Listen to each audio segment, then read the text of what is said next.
यहाँ पे abrogation of article 370 हुआ है, जो रियासत की खसूसी पोजीशन है, इसको वापस लिया गया है और रियासत को 2 यूनियन टेरिटरीज में तकसीम किया गया है। ये लोगों को काबिल कबूल नहीं है। उनका कहना था कि जो ही यहाँ पे सीआरपीएफ और बाकी जो पैरामिलिट्री फोर्सेस, पुलिस वगैरह हैं, जो ही ये सड़कों से हटेंगे तो लोग सड़कों पे आएंगे, वो पथराव करेंगे, वो डेमोन्स्ट्रेशंस करेंगे, वो 2016 की तरह कश्मीर में जो जिस किस्म की एजुटेशन थी उस किस्म की एजुटेशन यहाँ पे शुरू हो जाएगी। आज़ादी और पाकिस्तान के नारे यहाँ पे चलेंगे और गवर्नमेंट ऑफ इंडिया एक नए मतलब खदशे के साथ इनका मुकाबला हो जाएगा, जिसमें कैजुअलिटीज हो जाएंगी। कुछ लोग बता रहे थे यहाँ पे 400 लोग मरेंगे, कुछ लोग बता रहे थे यहाँ पे 500 लोग मरेंगे, और कई ब्यूरोक्रेट्स और पुलिस के ऑफिसर्स तो बता रहे थे कि यहाँ पे 10,000 लोग मरेंगे। ये सब कुछ हुआ नहीं बाद में।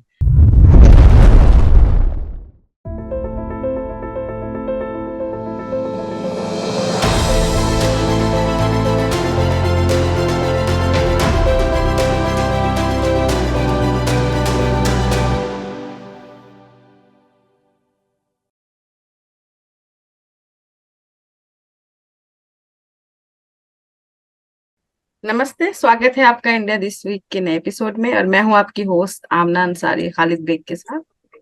Hi, this is Khalid Beg, and welcome to yet another episode of India This Week by Amna and Khalid.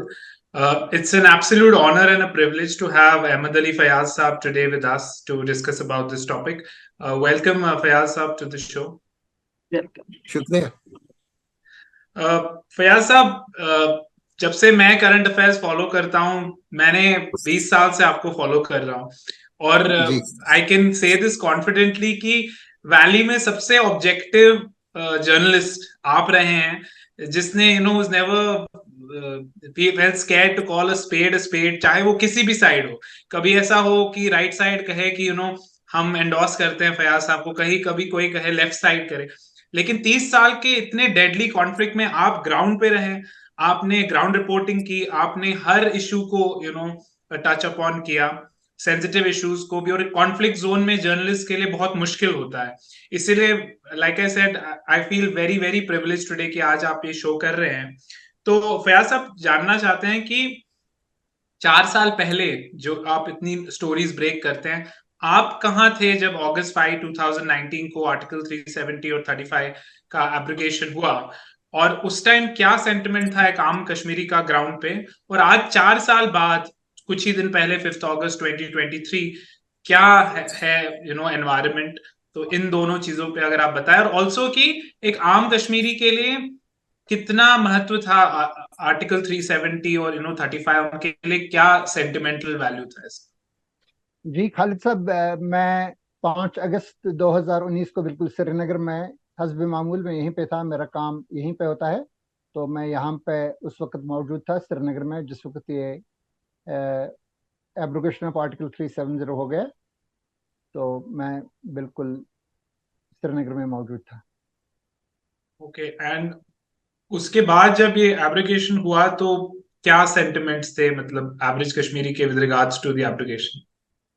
मुख्तलिफ किस्म के।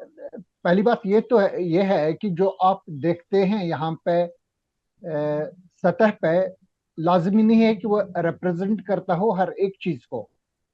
मिसाल के तौर पे अगर आप देखेंगे सड़कें सुनसान हैं, तो यहाँ पे हमारे कुछ साथी हैं, वो आपको बताएंगे कि बिल्कुल सब लोगों ने इसको मुस्तरद कर दिया है, कोई सड़क पर नहीं आ रहा, ये एक एहतिजाज की अलामत है, ये खौफ दहशत की अलामत है। इस तरह से मतलब इसको इंटरप्रेट कर सकते हैं।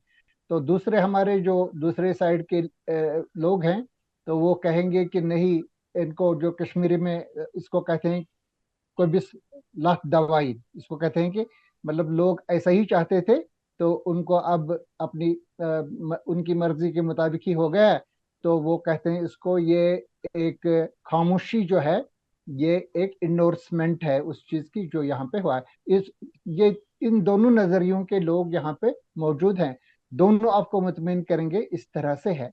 जिस वक्त वो हुआ तो यहाँ पे मीडिया का एक बड़ा सेक्शन, छोटा नहीं, जिसको मैं अगर क्वांटिफाई करूंगा तो वो 95% से भी ज्यादा बनेगा। उनका ये नजरिया था कि ये जो यहाँ पे एब्रोगेशन ऑफ आर्टिकल 370 हुआ है, जो रियासत की खसूसी पोजीशन है, इसको वापस लिया गया है और रियासत को 2 यूनियन टेरिटरीज में तकसीम किया गया है, ये लोगों को काबिल कबूल नहीं है।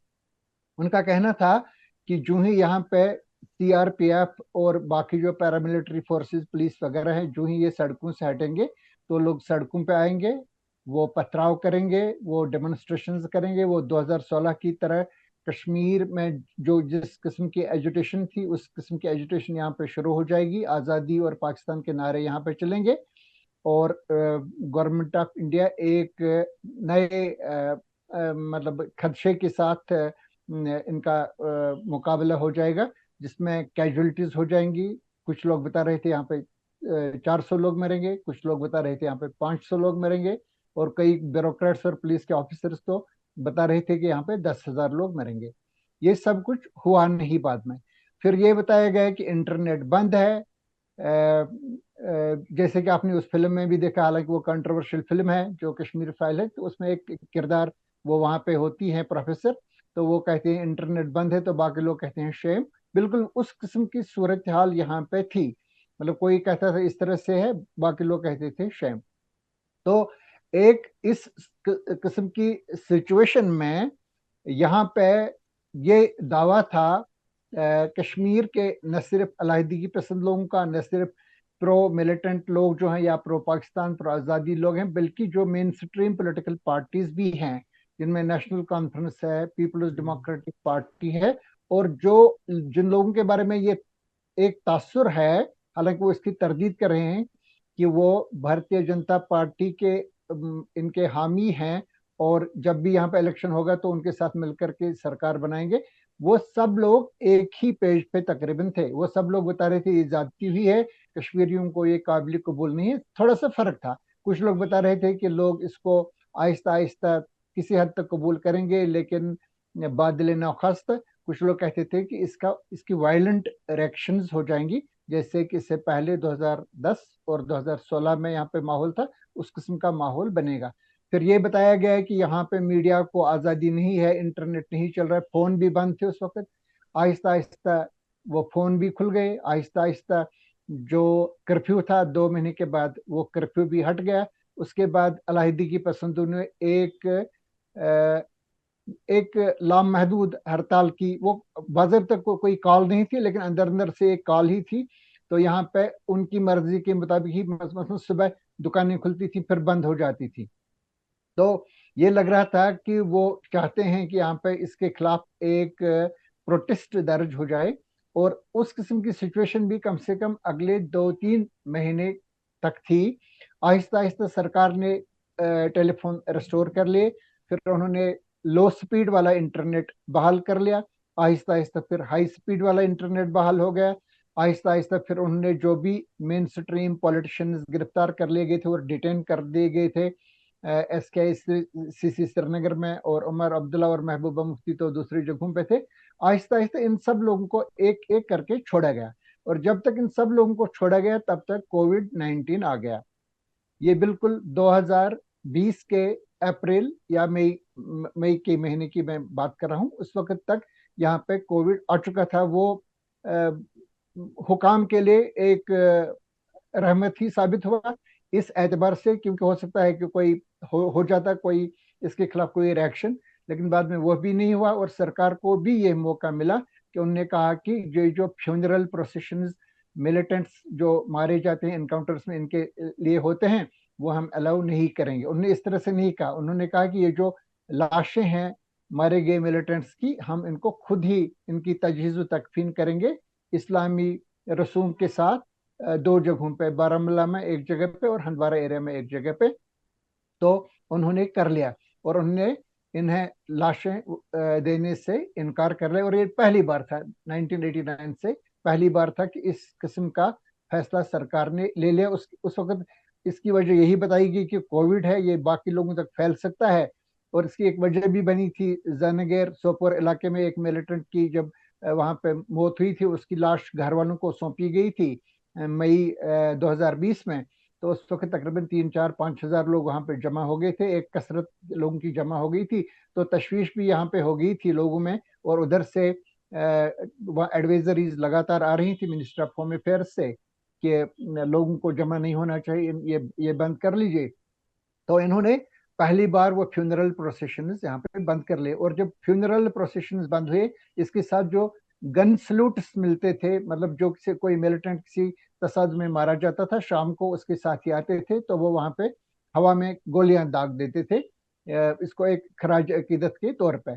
ये दोनों चीजें मिला करके जो इस इलाके के जो खासतौर से छोटी मतलब उम्र के लोग, 16 साल से 22-23 साल तक के लोग, इनमें से कुछ कुछ लोग इससे मुतासर होकर के वो भी पहले तो पत्थरबाज वगैरह बनते थे, लेकिन बाद में वो बाज़ाब्ता तौर पे मिलिटेंट्स बन गए। उन्होंने रिक्रूटमेंट्स बाज़ाब्ता तौर पर कर ली, एक अच्छी खासी तादाद इसमें शामिल हो गई।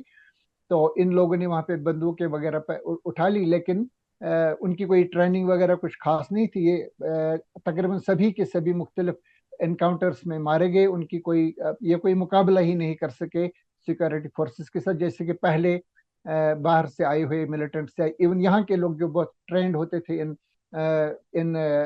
कॉन्फ्रंटेशंस के लिए, वो करते थे। इस किस्म का उन्होंने कोई मुजाहिरा नहीं किया। तो इसके साथ साथ क्वांटिटी जो मिलिटेंट्स की थी वो बड़ी हद तक कम हो गई, और आज की डेट में 4 साल के बाद मैं कह सकता हूँ बिला खौफ तरदीद कि इस वक्त सबसे कम मिलिटेंट्स की तादाद कश्मीर में है, 90 से आज तक। अहमद जी, मेरा जो आपसे सवाल है वो सवाल, क्योंकि मैं खुद एक पाशमानदा कम्युनिटी से आती हूँ, लोअर कास्ट मुस्लिम से, तो मेरा सवाल उसी के इर्द गिर्द है कि ये भी काफी इस पे बहस हुई कि 370 के रिमूवल के पहले कश्मीर में SC ST रिजर्वेशन नहीं मिलते थे, यानी मार्जिनलाइज कम्युनिटी को किसी भी तरह का बेनिफिट नहीं था। बट जब से 370 रिमूवल हुआ है, क्योंकि स्टेट के ही लॉ अब वहां पे अप्लाई होंगे, तो जो मार्जिनलाइज कम्युनिटी है उनको इन रिजर्वेशंस के फायदे मिलेंगे। तो आप थोड़ा सा इस पे रोशनी डाल सकते हैं कि इसमें कितनी सच्चाई है और कितनी नहीं। इनफैक्ट मायावती ने भी इसका सपोर्ट किया था, और आप गवर्नमेंट ने भी। तो आपका क्या इस पे कहना है?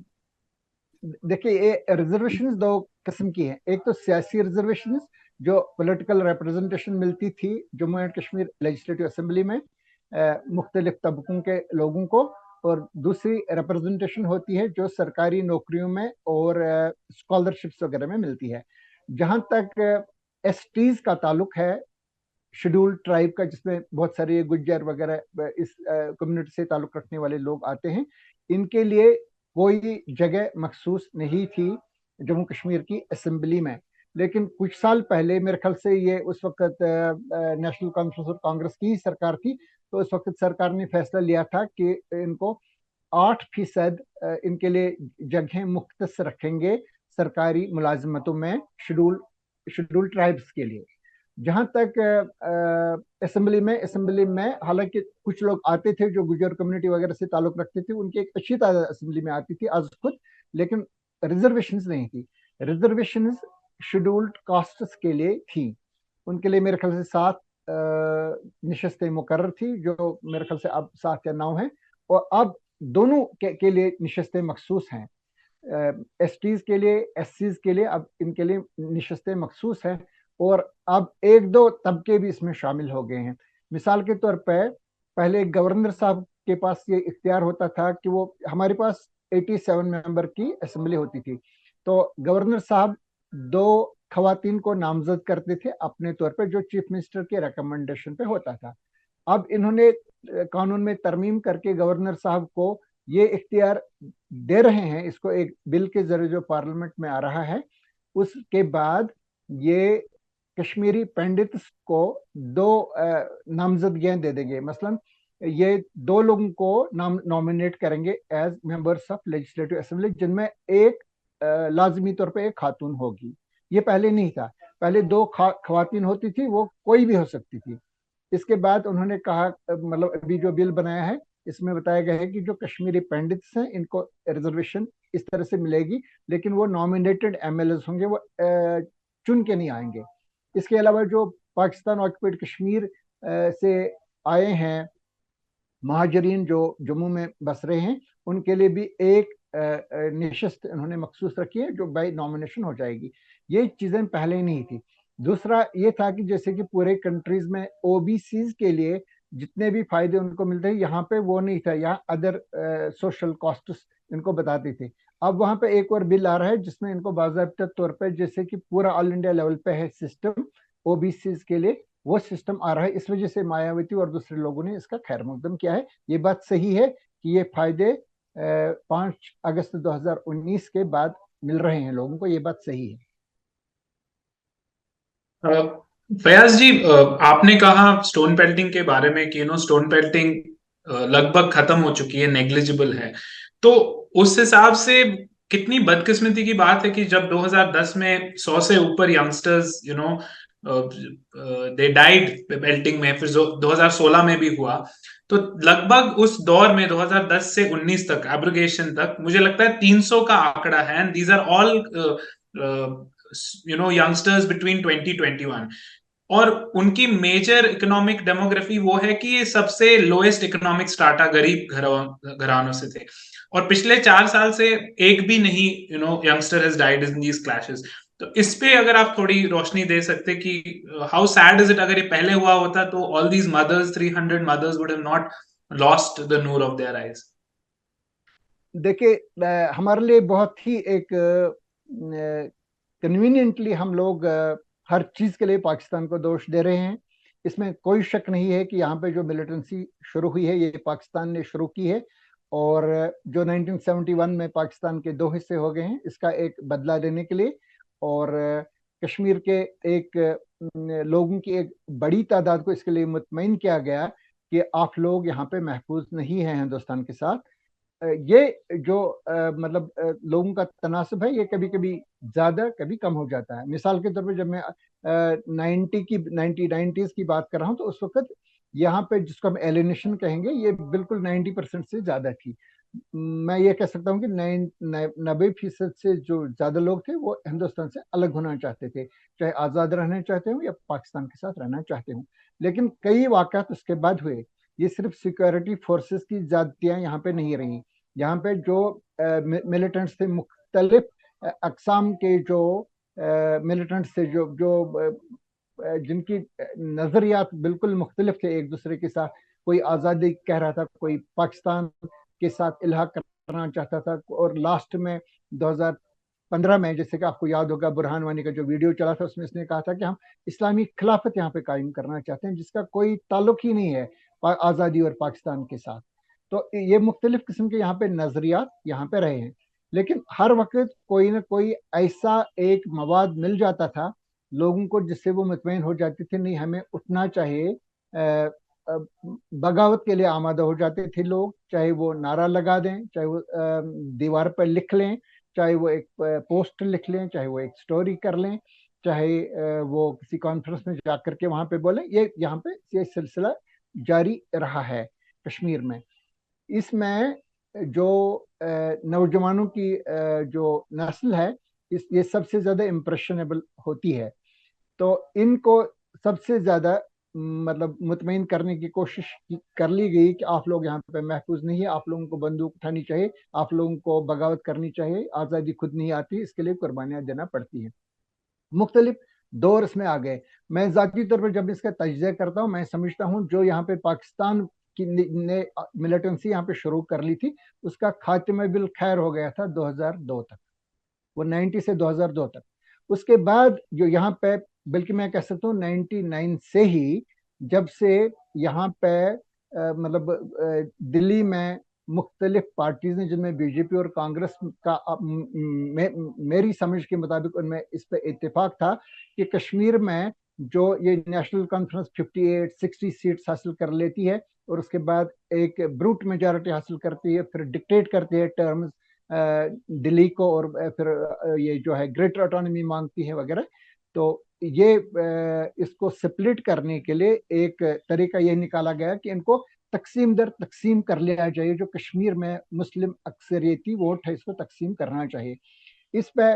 लेकिन इसके लिए तकसीम तो ठीक है, एक स्ट्रेटजी हो सकती है, लेकिन इसके लिए लोगों को एक छूट दी गई कि वो किसी भी हद तक जा सकते हैं the nation of India, Indian institutions, Indian security forces को डिस्क्रेडिट करने के लिए और अब्यूज करने के लिए उनको एक खुली लगाम दी गई, वो किसी भी हद तक जा सकते हैं।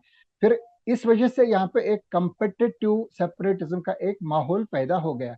तो जो लोग आज़ादी और पाकिस्तान मांगते थे, उनमें कई लोगों को ये लगा कि हम इलेक्शन भी लड़ सकते हैं, हम तो असेंबली का मेंबर भी बन सकते हैं, लेजिस्लेटिव काउंसिल का मेंबर भी बन सकते हैं, मिनिस्टर भी बन सकते हैं, चीफ मिनिस्टर भी बन सकते हैं, और जब तक हम नहीं बनेंगे तब तक हम आज़ादी और पाकिस्तान की बात करेंगे, और जब बनेंगे फिर कहेंगे हम आपका मसला हल करार रहे। जैसे कि आपने देखा जो यहाँ पे दो मेन पार्टीज यहाँ पे रही इक्तिदार में, तो सबने कहा कि हम सिर्फ घोड़े को समंदर तक ले सकते हैं, पानी नहीं पिला सकते हैं। आपने देख लिया ये सारा। और जो ही ये लोग इक्तिदार से अलग हो जाते हैं, ये फिर विक्टिमहुड का राग छेड़ते हैं, और जो ही ये इक्तिदार पे मतलब वहां पे नाफिज हो जाता है, ये सारा भूल जाते हैं। फिर ये बिल्कुल ये आपने देख लिया कि अमित शाह जी की बेटे की शादी में जाते हैं, उसमें कोई मजाइका नहीं है किसी को, ये प्राइम मिनिस्टर के साथ जाते हैं, इनमें इसमें कोई नहीं है। तो जो इस किस्म की यहाँ पे पॉलिटिक्स चली, ये पर्टिकुलर ये 99 से ही चली, लेकिन 2002 के बाद बिल्कुल ये एक इंस्टीट्यूशनलाइज हो गई, जिसको मैं एम्फीबियन पॉलिटिक्स कहता हूँ, कि जब तक कुछ साल के लिए यहाँ पे आप रहो, फिर मिनिस्टर रहो, फिर चीफ मिनिस्टर रहो, तो उसके बाद जब आप इक़्तिदार से बेदखल हो जाएंगे, फिर दिल्ली को गालियां दे दो, बीजेपी को गालियां दे दो, और उनको कहो कि ये हिंदू लोग हैं, ये मुसलमानों पे कब्जा करना चाहते हैं। ये जो है इस किस्म का जो माहौल है, इससे यहाँ पे जो द आइडिया ऑफ इंडिया है, या जो इंडिया का यहाँ पे कंट्रोल है, इस पे काफी नुकसान हो चुका है, जिससे निकलने में इंडिया को कम से कम 20 साल लगेंगे। और अगर आप ऐसी ही किसी सरकार को यहाँ पे, मैं नहीं कहता हूं कि अभी यहाँ पे जैसे कि इनका मिनिस्ट्री ऑफ होम अफेयर्स वगैरह का है कि हमने एक मुतबादल यहाँ पे सियासत तैयार कर ली, मैं इस बात से इत्तेफाक नहीं करता हूँ। यहाँ पे जो उन्होंने कोशिशें कर ली थी मुतबादल सियासत तैयार करने की, मेरी नज़र में वो कोई खास इंतखाबी मैदान नहीं मार सकते हैं। कुछ पार्टीज यहाँ पे हैं जो 1 2 3 नशस्तें जीत सकती हैं। यहाँ पे अभी भी एक सेंटिमेंट जो है कश्मीर में, वो बिल्कुल जो यही पार्टीज हैं जिनको ये खानदानी पार्टीज कहते हैं, नेशनल कॉन्फ्रेंस और पीपल्स डेमोक्रेटिक पार्टी, अगर आज की तारीख में आप यहाँ पे इलेक्शन करेंगे तो कश्मीर वादी की बहुत सी नशस्तें यही लोग हासिल कर लेंगे, क्योंकि एज लॉन्ग एज यहाँ पे एक कंपेटिटिव सेपरेटिज्म का माहौल है, तो जितना आप गालियां बीजेपी को दे देंगे, मोदी को दे देंगे, तो उतना आपको लोग वोट ज्यादा दे देंगे। वोट देने के बाद आप उनको कहिए कि आपको जम्मू में ज्यादा वोट मिला है, हमको कश्मीर में ज्यादा वोट मिला है। अब इसका मंतकी अंजाम यही है कि एक सरकार हम बना लेते हैं। फिर सरकार में क्या होता है कि बीजेपी, जैसे कि आपने देख लिया 2015 से 2018 तक, बीजेपी ने अपने आप को महदूद रखा जम्मू रीजन तक, बल्कि जम्मू शहर तक ही। तो इन्होंने कश्मीर की तरफ को बिल्कुल कोई तवज्जो नहीं दी। कश्मीर उन्होंने पीपल्स डेमोक्रेटिक पार्टी के हवाले कर लिया, जो उन्होंने एक अपीजमेंट कर लिया बहुत सी अलहदगी पसंद पार्टी, जिसमें जमात इस्लामी भी है और बहुत सारे लोग हैं जिनको एक एक्सेस मिल गई उनके ही जरिए सरकार के अंदर। और आपने देखा जो बैकडोर अपॉइंटमेंट्स और बाकी सारी ये चीजें जो अब गवर्नर साहब अंडू कर रहे हैं, ये बहुत सारी चीजें हुई है इनके ही बीजेपी और पीडीपी के दौर में, 15 16 17 18 में ये चीजें हुई है। और जितना ये यहाँ पे हो जाएगा, उतना यहाँ पे गवर्नमेंट ऑफ इंडिया का कंट्रोल कम पड़ जाएगा, उतना यहाँ पे अलहदगी पसंदी के जो जज्बात हैं और जो माहौल है वो यहाँ पे रहेगा। और किसी भी वक्त एक वो स्पार्क भड़कने का, एक तूफान में तब्दील होने का खतरा लगातार रहेगा। इसके लिए ये बहुत जरूरी है कि गवर्नमेंट ऑफ इंडिया ये क्लियर कर ले कि इस किस्म की जो कॉम्पिटिटिव सेपरेटिज्म की पॉलिटिक्स है, ये हम होने नहीं देंगे। मैं ये नहीं कह रहा हूँ ये अच्छा है या बुरा है, मैं एक एनालिस्ट आपको एज एनालिस्ट आपको बता रहा हूँ कि अगर उन्होंने इस किस्म का जो पहले से 1999 से 2018-19 तक का जो माहौल था, अगर इन्हें अभी भी वही कायम कर लेना है, अभी भी उन लोगों के हवाले कर लेना है, तो ये यहाँ पे रहेगा ऐसा ही माहौल। और जो नई जनरेशन यहाँ पे आएगी उनके दिमाग में भी यही रहेगा कि यहाँ पे हमें कुछ मतलब ये नाइट वॉचमैन है ये लोग, तो असल में जो हमारे रूलर्स हैं वो आने वाले हैं, वो आज़ादी के बाद आएंगे या पाकिस्तान के साथ शामिल होने के बाद आएंगे। इसको ये साफ करने की जरूरत है, लेकिन हाईएस्ट लेवल पे। ये नहीं है कि आपका कोई यहाँ पे कैबिनेट मिनिस्टर आएगा कश्मीर में आकर के वो बताएगा, या एलजी साहब कहेंगे यहाँ पे ये टेररिज्म और इसका जो इकोसिस्टम है वो मैं खत्म कर रहा हूँ, वो अपने तौर पे कर रहे हैं। उनको कामयाबियां इस पे हो रही है, लेकिन उनका रोल यहाँ पे बहुत महदूद है। जहाँ जब तक इसमें पॉलिटिकल हाईएस्ट लेवल पे सियासी क्लैरिटी नहीं होगी दिल्ली में, तब तक यहाँ पे है। अगर मैं भी आज कोई नई पार्टी यहाँ पे बनाऊंगा तो मैं भी उसी पॉलिटिकल, ये जो है कम्पिटिटिव सेपरेटिज्म से शुरू करूंगा। मैं भी कहूंगा देखो हमारे साथ ये वादा है, क्या गया था, हमारी खसूसी पोजीशन थी वो खत्म कर ली गई है, हमें शब खून मारा गया, हमें डिस एम्पावर किया गया। मैं भी यही कहूंगा, क्योंकि मुझे लगेगा कि इसी से मुझे वोट मिलेगा। अगर मैं ये नहीं करूंगा तो उमर अब्दुल्ला यही करेगा, वो वोट ले लेगा। वो नहीं करेगा तो महबूबा मुफ्ती यही करेगी। मैं समझता हूँ कि इसमें क्लैरिटी लाने की जरूरत है। मैं जाती तौर पे समझता हूँ कि ये जो भी मेन स्ट्रीम पॉलिटिक्स में पॉलिटिकल पार्टीज है, इनमें से कोई एक नहीं है जो सईद अली शाह गिलानी की लेवल की हो, जिसके साथ लोगों की एक बहुत बड़ी तादाद हो जो यहाँ पे मफलूज कर सकते हैं निजाम को। ये जो भी हैं, जो कुछ भी हैं, ये दिल्ली की वजह से, जो दिल्ली ने उनको इम्पोर्टेंस दिया है, जो उनको सिक्योरिटी प्रोवाइड की गई है और जो उनको छूट दी गई है। जो बात ये कह सकते हैं, क्या मैं वो ट्वीट कर सकता हूँ या मैं क्या वो स्टोरी कर सकता हूँ, दूसरे दिन तो मैं वहां पे पुलिस स्टेशन के अंदर हूँ। ये लोग तो बिल्कुल इनको खुली छूट दी गई है कुछ लोगों को, ये कुछ भी कह सकते हैं। मैं वो नहीं कह सकता हूँ। मैं करूंगा, कोई यहाँ पे का जर्नलिस्ट करेगा तो उसको जेल में डाल देंगे, उसको ये उसके खिलाफ यूएपीए का केस लगा देंगे। लेकिन इन लोगों को वो छूट खुली है। इन लोगों को मिडनाइट एक्सेस अभी तक दिल्ली के कॉरिडोर्स ऑफ पावर जो वहां पे इन पे है, और इन लोगों को पूरा किसी न किसी इंडिविजुअल का वहां पे सपोर्ट है। और जब तक ये चलेगा तब तक कश्मीर में सियासी गैरयकीनी मौजूद रहेगी। आ, आपको खालिद क्वेश्चन पूछना है कुछ? नहीं नहीं, आप। ठीक है। अहमद जी, मेरा जो सवाल था, क्योंकि मैं कश्मीर की नहीं हूँ और मैं बाहर से सब कुछ देखती हूँ एज ए इंडियन मुस्लिम, बहुत सारी चीजें हैं जो मुझे भी पढ़ने को मिली और समझने को मिली 370 रिमूवल के बाद। तो मुझे ये बात एक समझ में आई कि क्योंकि इनको स्पेशल स्टेटस था, तो बहुत सारी स्कीमें आती थी सेंट्रल गवर्नमेंट की, different different welfare, different different population के लिए वेलफेयर स्कीमें, वो जम्मू एंड कश्मीर में कई बार लागू ही नहीं हो पाती थी। जैसे राइट टू एजुकेशन हो गया, और इसके अलावा बहुत सारे डिस्क्रिमिनेटिव लॉज अगेंस्ट वुमेन थे कि अगर औरतें कश्मीर की बाहर शादी करती हैं तो उनका स्टेटस ही खत्म हो जाएगा कश्मीरी सिटीजनशिप का, या उनके हस्बैंड को नहीं मिलेगा। जबकि अगर लड़का शादी करता है तो उसकी बीवी को उसको स्टेटस मिल जाएगा। तो इस तरह के जब आप लॉ पढ़ते हैं और आप पढ़ते हैं कि इस तरह की स्कीमें हैं, आरटीआई नहीं लागू हो पा रहा है, कैग नहीं लागू हो पा रहा है, तो आप सोच में पड़ जाते हैं कि ये जो अच्छी चीजें भी हैं वो क्यों नहीं हो पा रही जम्मू एंड कश्मीर में। तो आपको क्या लगता है कि 370 हटने के बाद एक ये इस एरिया में एक अच्छा कदम है कि जहाँ पे लोगों का भला होगा ज्यादा? पहले ये बात साफ करना जरूरी है कि यहाँ क्या वाकई ऐसा था। कुछ कानून ऐसे हैं जो हमारे बीजेपी के लोग दिल्ली में बैठ करके बता रहे हैं कि यहाँ पर कश्मीर में ये यहाँ पे नाफिज ही नहीं थे। ये प्रिवेंशन करप्शन एक्ट की बात कर रहे हैं। ये दिल्ली से पहले यहाँ पे जो जो यहाँ पे करप्शन के खिलाफ जो इंसदाद रिश्वत सतानी के कानून है, यहाँ पे बने हैं 1965 में। उस वक्त तो कांग्रेस की ही गवर्नमेंट वहां पे चल रही थी। और जहां तक आरटीआई का ताल्लुक है, इसमें तो पायनियर क्या है जम्मू कश्मीर की रियासत ने। जो आपके पास 2005 का एक्ट है, राइट टू इंफॉर्मेशन का एक्ट, उससे पहले हमने यहाँ पे शुरू किया था 2002 में ही, जब मुफ्ती मोहम्मद सईद इक़्तिदार में आए थे कांग्रेस के सपोर्ट के साथ। तो उन्होंने मेरे ख्याल से दिसंबर 2000 तो ही था, तो उन्होंने असेंबली में वो बिल लाया था, जिसका नेशनल कॉन्फ्रेंस ने भी पूरा सपोर्ट कर लिया था। तो उस वक्त उन्होंने ये अकाउंटेबिलिटी वाला बिल भी लाया था, फिर ये आरटीआई का बिल भी लाया था।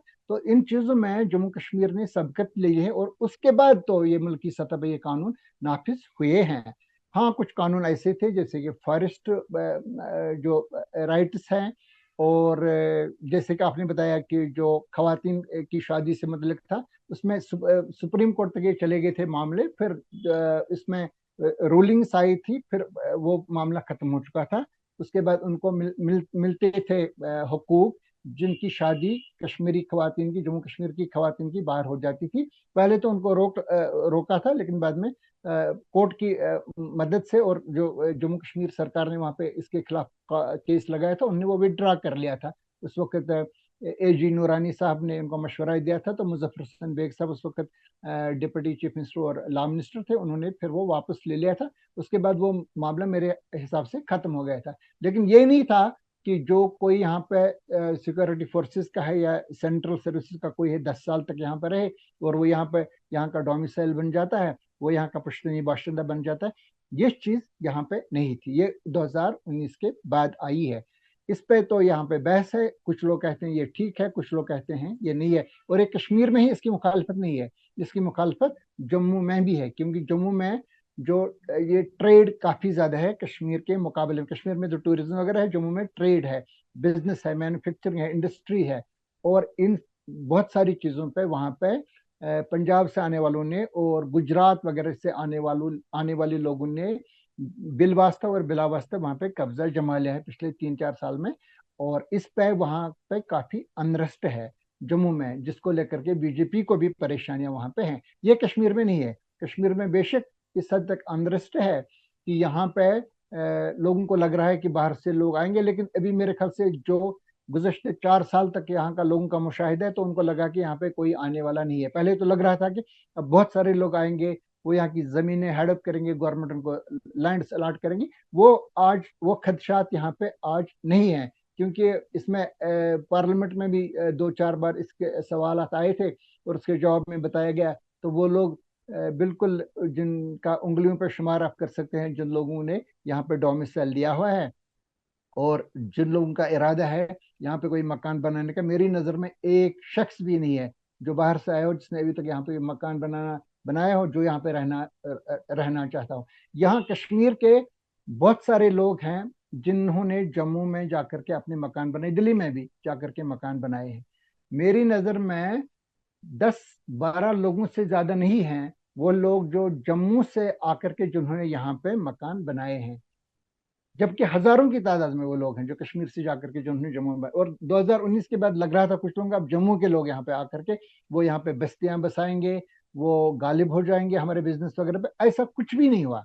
ऐसा इसलिए वो खदशात आज की तारीख में नहीं है। हाँ, ये बात है कि बहुत सारे लोग ये चाहते हैं कि यहाँ पे एक असेंबली होनी चाहिए, और ये जो यूनियन टेरिटरीज है इसको लेकर के लोगों को लग रहा है कि एक हमारा दर्जा ही कम हो गया है, एक स्टेट बनना चाहिए, यूनिफाई हो जाना चाहिए। लेकिन अक्सर लोगों का ख्याल यही है कि जो 370 है ये अच्छा है या बुरा है, ये वापस ही नहीं आएगा, ये इरिट्रीवेबल है, ये वापस आने वाला नहीं है। ये इस पे बहुत सारे लोगों को ये यकीन है। लेकिन कुछ लोगों को लग रहा है कि शायद सुप्रीम कोर्ट में मामला चल रहा है, हो सकता है वहां पे कोई ऐसी जजमेंट आ जाए और वो कहेंगे कि ये सही प्रोसीजर से नहीं गुजरा है ये प्रोसेस, और वहां पे कोई जजमेंट आ जाए। और उसके बाद लेकिन उन लोगों की तादाद बहुत कम है। मैं समझता हूँ जिन लोगों से हम बात करते हैं उनकी एक बड़ी अक्सरियत को इस बात का यकीन है कि एक फेट अकम्पले है और ये वापस नहीं आएगा। लेकिन ये स्टेटहुड जो है, जो बीजेपी की अपनी कमिटमेंट है, जो प्राइम मिनिस्टर की कमिटमेंट है, और जो होम मिनिस्टर अमित शाह की on the floor of the parliament commitment है कि हम इसको वापस करेंगे, ये लोगों को लग रहा है कि स्टेटहुड एक दिन आ जाएगा और जम्मू कश्मीर और लद्दाख एक दिन दोबारा एक यूनिफाई हो जाएंगे, एक स्टेट बनेंगे। तो मैं समझता हूँ कि इसमें लोगों को लग रहा है कि ऐसा होगा एक दिन। फयाज जी, हम देख रहे हैं पिछले 4 साल में, जैसा आपने कहा कि स्टोन पेल्टिंग खत्म हो गई है, एक भी बच्चा नहीं मर रहा है उसमें। टूरिज्म रिकॉर्ड चल रहा है, लास्ट ईयर आज भी 1 करोड़ से ऊपर लोगों ने लास्ट ईयर विजिट किया, और इस साल तो वो 1 करोड़ का आंकड़ा 10 महीनों में ही हो गया। फिर हम ये भी देख रहे हैं कि इन्वेस्टमेंट्स गल्फ से भी आए हैं। यूएई के जो one of richest Indian Muslims abroad जो केरला के हैं, यूसुफ अली साहब, जो लुलु मॉल के ओनर्स हैं, उन्होंने इन्वेस्टमेंट कहा है, लुलु मॉल बनाएगा, एक बहुत बड़ा मॉल पामपोर में, साउथ ऑफ कश्मीर में। ट्रेन कनेक्टिविटी के आपने कहा जो एक हिस्टोरिक होने वाला है नेक्स्ट ईयर, इंडिया का खुद का स्विस रेल, जो कि जम्मू कश्मीर को रेस्ट ऑफ इंडिया से जोड़ेगा, which will be one of the most breathtaking visuals and experience, जिसपे आपने चेनाब ब्रिज भी देखा। स्मार्ट सिटी भी अब उसके इसमें भी हमने देखा कि काफी सारी चीजें ऐड हुई। लेटली हमने देखा कि आइनॉक्स थिएटर में, जो अब फंक्शनल है theatre after 30 years, Oppenheimer full house गई। तो आपको क्या लगता है, जिसने दोनों pre conflict Kashmir, which was an incredible peaceful secular place, diverse place, क्या ये आसार लग रहे हैं कि कहीं ना कहीं इस लाइफ टाइम में ये 4 साल की अगर स्पीड ऐसी ही रही, we will get back that place? इन सारी चीजों से लग रहा है वो। और सॉरी, मैं ऐड करना भूल गया, मुहर्रम प्रोसेशन आफ्टर 30 years निकाला गया। तो आप कैसे देखते हैं इन सारे पॉजिटिव्स को? देखिए, इसमें सरकार का एक अपना नजरिया होता है, एक अपना तरीका होता है लोगों को मुतमईन करने का। हमारा थोड़ा सा डिफरेंट है, क्योंकि न मैं सरकारी तर्जुमान हूँ, न मुझे सरकार में कोई पोजीशन है। इसलिए मैं डायरेक्टली ये इसको इंडोर्स नहीं करूंगा कि यहाँ पे 2 करोड़ लोग आ गए। जब मैं इसका तजिया करूंगा, इसमें 1 करोड़ लोग वो हैं जो यात्री हैं वैष्णो देवी, माता वैष्णो देवी के, जो हर साल आते हैं, 1 करोड़ के करीब लोग। अब इस बार शायद 2 करोड़ का आंकड़ा क्रॉस हो जाएगा। इसमें कोई 6 लाख के करीब लोग वो होंगे जो अमरनाथ यात्रा पे आए। एसेंशियली ये लोग विजिटर्स नहीं है, ये लोग सयाह नहीं है, लेकिन फिर भी इसमें तकरीबन 70-80 लाख लोग ऐसे हैं। ये सिर्फ कश्मीर में नहीं आए, ये जम्मू कश्मीर में आए हैं। इस साल ये आएंगे, दिसंबर तक इनकी तादाद होगी 80 लाख और 90 लाख इनकी। और ये अच्छी एक बड़ी तादाद है, जो पहले कभी नहीं ये तादाद रही है 90 के बाद। ये पहली बार है। लेकिन मैं सरकारी आंकड़े जो हैं 2 करोड़, वो करोड़, इसमें मैं जो ये यात्री वगैरह हैं वो इसको मैं एज एन इंडिपेंडेंट जर्नलिस्ट में इसमें वो काउंट नहीं करता हूँ। जहां तक इसका ताल्लुक है, ये जो आप दूसरे मतलब आपने स्मार्ट सिटी वगैरह का जिक्र किया, स्मार्ट सिटी भी एक सतह पे आप लोग देखते हैं। यहाँ पे श्रीनगर में कुछ कुछ जगहों पे, अप टाउन में कुछ काम यहाँ पे हो चुके हैं जिन पे हमें फख्र है, ये अच्छा हुआ है। एक सिनेमा भी लग चुका है, लेकिन अभी तक वो माहौल पैदा नहीं हुआ है। मिसाल के तौर पे, ये अब 1 साल से यहाँ पे ये आइनॉक्स यहाँ पे चल रहा है। हमें 1 साल के दौरान एक बार भी याद ही नहीं रहा कि वहां पे सिनेमा चल रहा है, हम जाएंगे देखने के लिए। इसके लिए एक माहौल की जरूरत है। वो माहौल बनाना सरकार का काम है, लेकिन लोगों को आप इस वक्त दोष नहीं दे सकते हैं, क्योंकि लोग न तो पत्थर मार रहे हैं, न तो वो हड़ताल कर रहे हैं, न तो वो गोली चला रहे हैं। वो तो बिल्कुल हड़ताल के मतलब जब कोई कॉल भी होती है तो इस दिन वो अपने काम पे चले जाते हैं। इस वक्त ये बाल सरकार के कोर्ट में है। ये दिल्ली की सरकार के कोर्ट में है और श्रीनगर की सरकार के कोर्ट में है। इसमें बहुत जरूरी है कि ये जो यहाँ की ब्यूरोक्रेसी है, पुलिस के ऑफिसर्स हैं, सिविल एडमिनिस्ट्रेशन के ऑफिसर्स हैं, इनका लोगों के साथ जो राबिता है वो बहुत ज्यादा बढ़ना चाहिए। जाती तौर पे मैं समझता हूँ कि इसमें बहुत सारी गैप्स हैं। जो ऑफिसर्स यहाँ पे आए हैं, कई लोग तो उनको वो 2 साला ऑफिसर्स कहते हैं कि ये 2 साल के लिए हैं, फिर वो आप अगमुट में चले जाएंगे, मणिपुर में चले जाएंगे, गोवा में इनकी ट्रांसफर होगी या लक्षद्वीप में होंगे।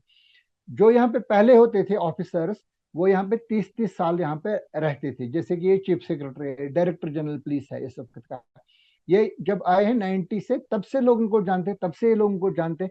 ये हर एक चीज से यहाँ पे मानूस है। इनको यहाँ की लोगों की कमजोरियां और इनकी ताकत का इल्म है, उसका अंदाजा है। अब जो लोग यहाँ पे आ रहे हैं, मैं लाजमन ये बात नहीं कह रहा हूँ कि बाहर से लोगों को नहीं लाना चाहिए। मैं ये बात बता रहा हूँ कि इसमें हमारे आईपीएस और आईएएस के बहुत सारे ऐसे ऑफिसर्स हैं जिनको यहाँ का महल को ही इसके बारे में कोई आइडिया ही नहीं है। उनको कश्मीर की हिस्ट्री के बारे में कुछ मालूम नहीं है। अगर आप उनको किसी जगह का नाम बता, फिर आप मिसाल के तौर पर आप कहेंगे श्रीनगर में शहीदगंज है, तो ये अपने आपके साथ सोचेंगे कि ये जो यहाँ पे मरे हैं लोग, जिनको लोग कहते थे ये शहीद हो गए, तो वो शहीद मजार वहीं पे होगा, जो बिल्कुल गलत है। वहां पे कोई शहीद मजार नहीं है। मतलब इनको इस तरह के ख्यालात हैं, ये एक अंदाजा लगाते हैं कि इस तरह से है। इनको ये हम भी अगर आप जाएंगे, आप भी अगर आप जाएंगे किसी दूसरी स्टेट में 2 साल के लिए या 3 साल के लिए, न कोई आपको जानता होगा, न आप किसी को जानते होंगे। ये जो लोग यहाँ पे आते हैं, इन्हें 6-6 महीने तक लोगों के नाम ही याद नहीं रहते हैं। इनको ये आइडिया ही नहीं होता है कि किसका बैकग्राउंड क्या है, यहाँ का बिजनेसमैन कौन है, यहाँ के एजुकेशनिस्ट कौन है, यहाँ का आर्टिस्ट कौन है। अगर आप इनसे पूछेंगे यहाँ का सबसे बड़े 3 आर्टिस्ट के नाम बता दो, एक को भी इनको याद नहीं होगा, क्योंकि ये यहाँ पे रहे ही नहीं, उनको कोई आइडिया ही नहीं है, ये किसी को जानते नहीं है। मतलब हम जर्नलिस्ट रहे हैं यहाँ पे 30 साल से, गुज़श्ते 4 साल से किसी भी सरकारी अफसर ने हमें फोन नहीं किया है, न किसी जगह पे बुलाया है, कुछ भी नहीं, किसी को भी, न मैं मुझे न किसी और को भी।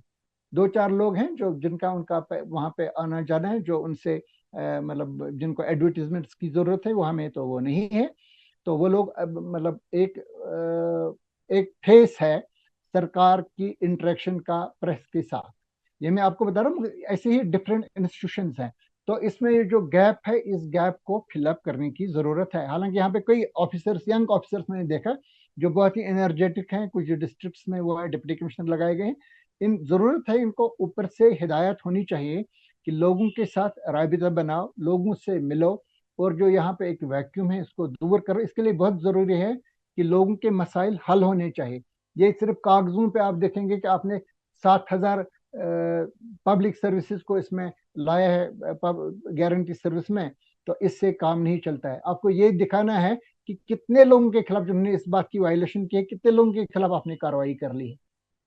मेरी नजर में तो एक शख्स भी नहीं है जिन्होंने, जो जो आप 700 सर्विसेज का बता रहे हैं कि हमने पब्लिक सर्विस गारंटी एक्ट में लाई है, किसके खिलाफ कार्रवाई हुई। यहाँ पे आज भी लोग अप्लाई करते हैं किसी डॉक्यूमेंट के लिए, महीनों इसमें लग जाते हैं।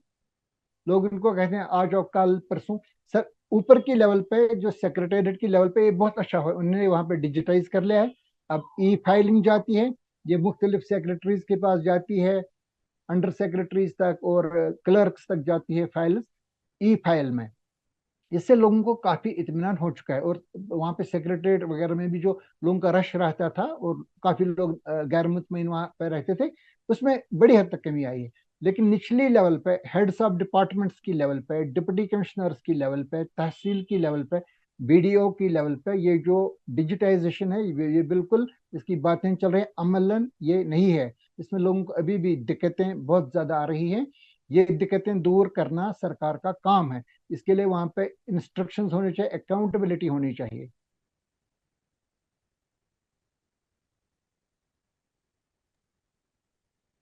अहमद जी, आप ये अभी इस सवाल के पहले जो मैंने सवाल किया था उस पे आप आंसर दे रहे थे कि कश्मीर में बहुत सारे लोगों के दिमाग में ये चिंता का विषय था कि शायद बहुत सारे लोग आएंगे और यहाँ बस जाएंगे, जो कि बाहर से स्टेट से आके, और हमें शायद प्रॉब्लम होगा उससे, या फिर हमारे बिजनेस में या हमारे काम में जो है कंपटीशन बढ़ जाएगा।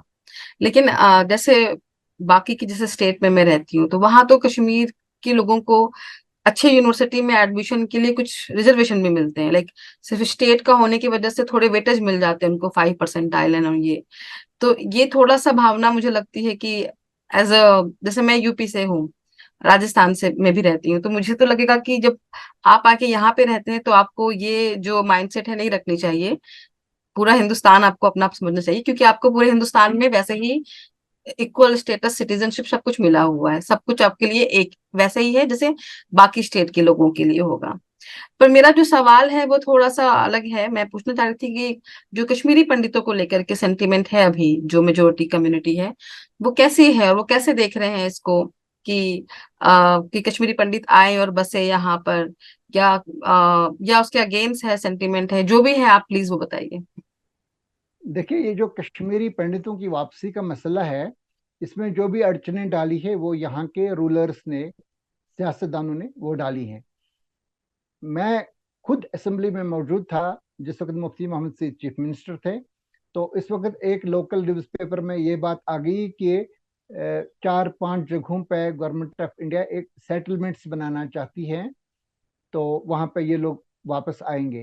तो उस वक्त जो अपोजिशन पार्टी थी नेशनल कॉन्फ्रेंस, तो वहां के 2-4 एमएलए उठ खड़ा हुए, तो उन्होंने लोगों से वहां पे सरकार से दरियाफ्त किया कि आप इस बारे में अपने स्टेटमेंट बता दें।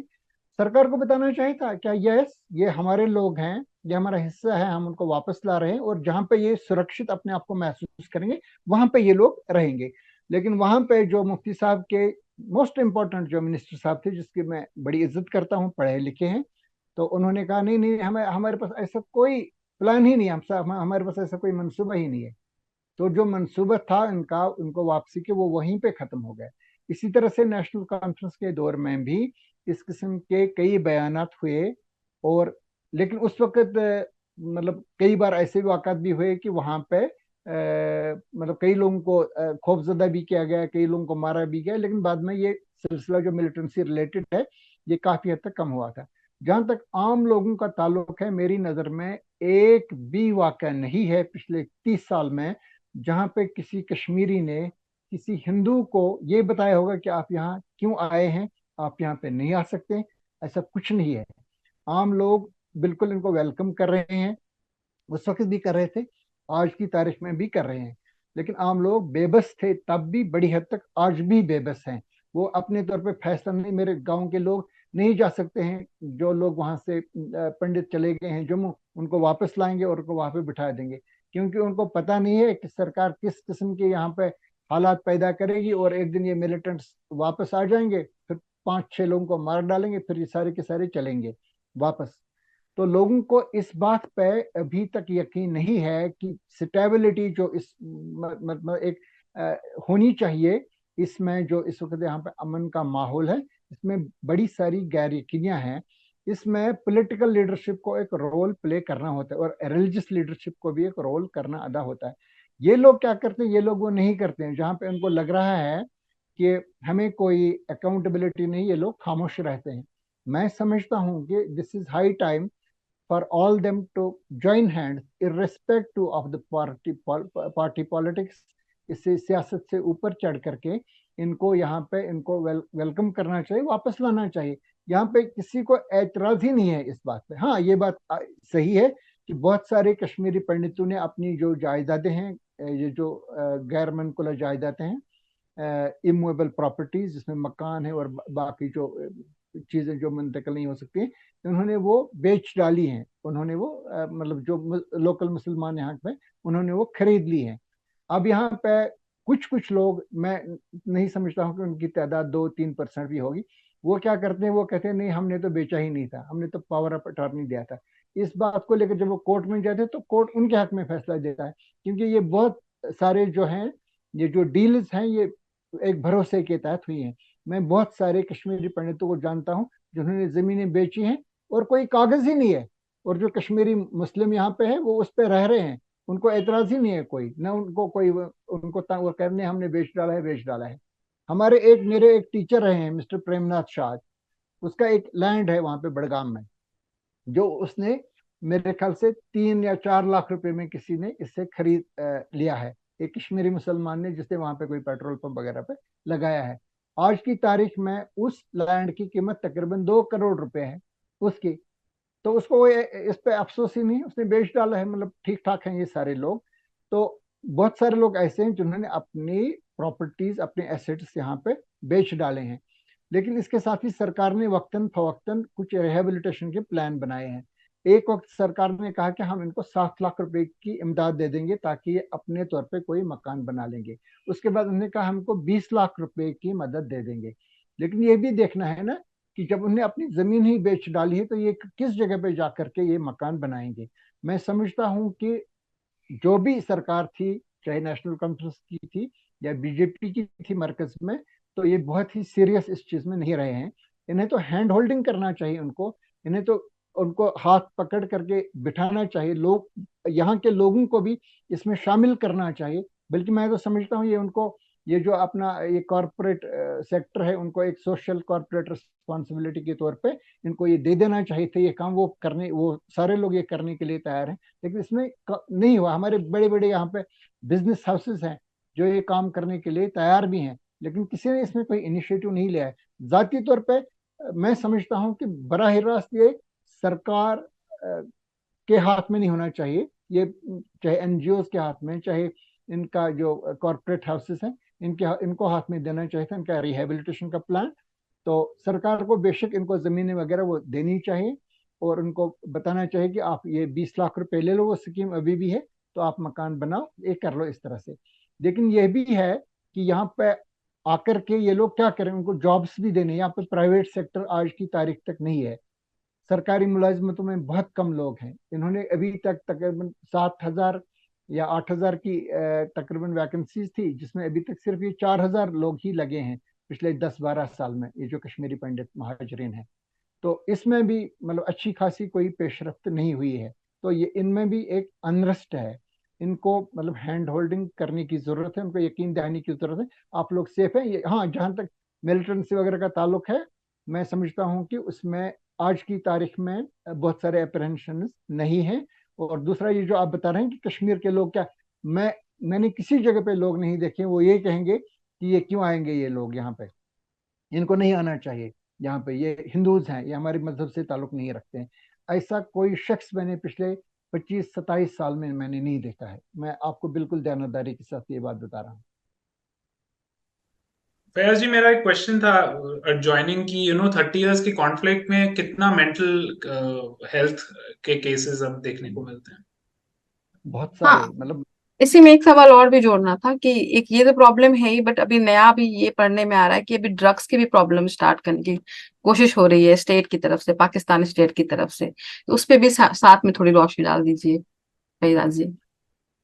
देखिए, मैंने आपको बता दिया है कि ये हमारे जो मेन स्ट्रीम पॉलिटिशियंस हैं, जिनका काम है मिनिस्टर बनना, चीफ मिनिस्टर बनना, इनकी रिस्पॉन्सिबिलिटी है कि इनको इसमें क्लैरिटी ला करके इन चीज़ों को कंटेस्ट करना चाहिए। मैं लिखता हूँ कि ये जो ड्रग्स हैं ये अफगानिस्तान से आते हैं, पाकिस्तान के रास्ते से यहाँ पे, और जिस तरह बंदूक ने यहाँ पे तबाही फैलाई वो पाकिस्तान से आई, ये ड्रग्स भी वहां से आकर के यहाँ पे तबाही फैलाते हैं। ये लोग ऐसा नहीं करते हैं, ये लोग इस पे खामोश रहते हैं। ये लोग चुपके से जब दिल्ली में जाकर के वहां पे दोस्तियां बना लेते हैं, फिर लोगों को कहते हैं हमारे से सरकार बनाओ, फिर सरकार बनाते हैं। ये लोग, इनकी जबान पे ये नहीं आता है कि तबाही कहाँ से आती है, जबकि हर एक शख्स को यहाँ पे मालूम है ये जो ड्रग्स में जो इजाफा हुआ है, और जिसमें अभी तो आधा शुमार के मुताबिक 10 लाख से 13 लाख लोग यहाँ पे इसमें मुलविस हो चुके हैं।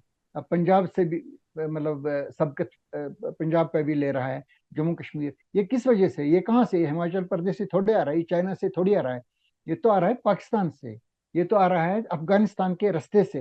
ये जो हमारे क्लर्जी मतलब उलमा हैं, रूहानी लोग हैं, मस्जिदों के इमाम हैं और पॉलिटिशियंस हैं, इन लोगों को तो इसके खिलाफ बोलना चाहिए। ये तो बिल्कुल एक बात भी नहीं बोलते हैं इसके खिलाफ ना, क्योंकि इनको वहां से दिल्ली से इस पे अकाउंटेबल नहीं बनाया जा रहा है। इनको तो उन्होंने खुली छोड़ दे दी है। अब्यूज कर लो इंडिया को, इंस्टीट्यूशंस को डिस्क्रेडिट कर लो, जुडिशरी को, सिक्योरिटी फोर्सेस को गालियां दे दो। ये बता दो कि आज से 30 साल पहले कुनन पोशपरा में रेप हुआ था, आज से 25 साल पहले, 15 साल पहले शुपियान में हुआ था।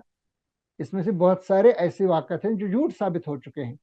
लेकिन क्या इनमें से क्या कोई शख्स ऐसा है जो सामने आकर के ये बात बता दे, बता दे कि ये बातें गलत थी, और लोगों को इस तरह से एक ऐसे माहौल में डाला गया जहाँ पे लोग मजबूर हो गए पत्थर उठाने के लिए और गोलियां चलाने के लिए।